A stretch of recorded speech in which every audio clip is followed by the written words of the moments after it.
श्रीमद् भागवत महापुराण का पहला स्कंद कोई साधारण आरंभ नहीं है ग्रंथ का। यही वह द्वार है जहाँ से भक्ति की यात्रा प्रारंभ होती है। यहीं से पता लगता है कि इस ग्रंथ को किस उद्देश्य से और क्यों कहा गया है।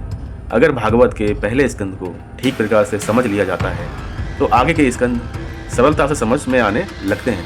तो कथा शुरू होती है नैमिषारण्य वन से, जहाँ पे हजारों ऋषि लोक कल्याण के लिए एकत्रित हुए होते हैं।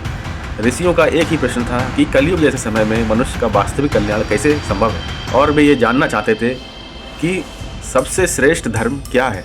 फिर इन ऋषियों के बीच में आगमन होता है उस समय के कथावाचक सूत जी महाराज का। ऋषि उन्हें आदरपूर्वक स्थान देते हैं और उनसे एक प्रश्न करते हैं कि ऐसा कौन सा धर्म है जिसे सुनकर मनुष्य जन्म और मृत्यु के बंधन से मुक्त हो जाता है।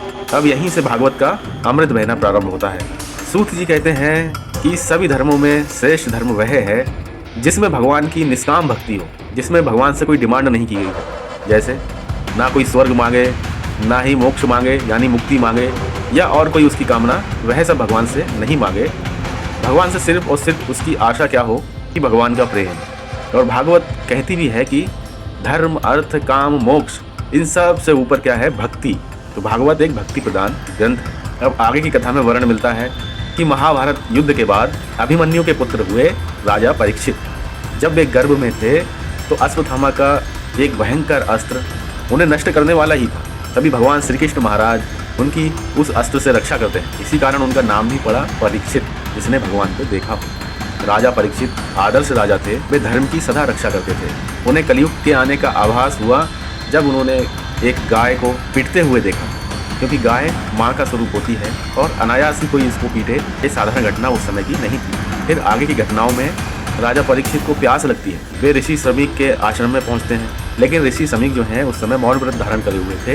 राजा परीक्षित ने इसे अपना अपमान समझा और वे आवेश में आके एक मरा हुआ सांप उन ऋषि के गले में लटका के चले आते हैं। जब वह सांप को ऋषि के गले में लटकाते हैं तो आप मान सकते हो यही कथा जो है भागवत का टर्निंग पॉइंट बनती है। क्योंकि जो ऋषि श्रमिक के पुत्र थे संगी जी, जब वह आश्रम में आते हैं और अपने पिता के गले में इस तरह से एक सांप लटका हुआ देखते हैं, अपने योग बल से वह सब कुछ जान लेते हैं, तो क्रोध में आकर वह उन राजा परीक्षित को श्राप देते हैं कि जिसने भी ये कृत्य किया है 7 दिन में तक्षक नाग उन्हें जाके डस लेगा। उस समय के श्राप जो हैं किसी अस्त्र से भी तेज चलते थे। तो श्राप तो अब लग चुका राजा परीक्षित को। वह चाहे कितने भी वीर रहे हों, लेकिन श्राप का तोड़ असंभव था।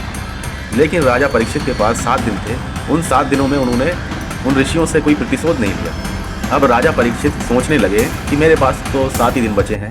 उन्होंने राजपाट सब कुछ त्याग दिया, गंगा के तट पर बैठकर अपने 7 दिन काटने लगे, क्योंकि प्रतीक्षा करने लगे। लेकिन वे घबराए हुए नहीं थे, किसी प्रकार का उनको डर नहीं था। वे ये सोच रहे थे कि मृत्यु के समय मनुष्य को क्या करना चाहिए। तभी क्या होता है, भगवत कृपा से भगवान महर्षि वेद व्यास जी के पुत्र श्री सुखदेव जी महाराज का आगमन वहाँ पे होता है। राजा परीक्षित उनके चरणों में गिरकर एक प्रश्न पूछते हैं, हे महात्मन, मनुष्य को मृत्यु के समय क्या सुनना चाहिए, क्या स्मरण करना चाहिए।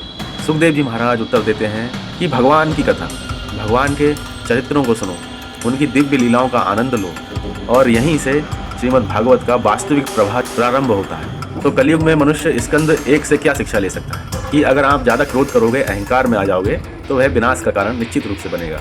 उद्धार कैसे होगा?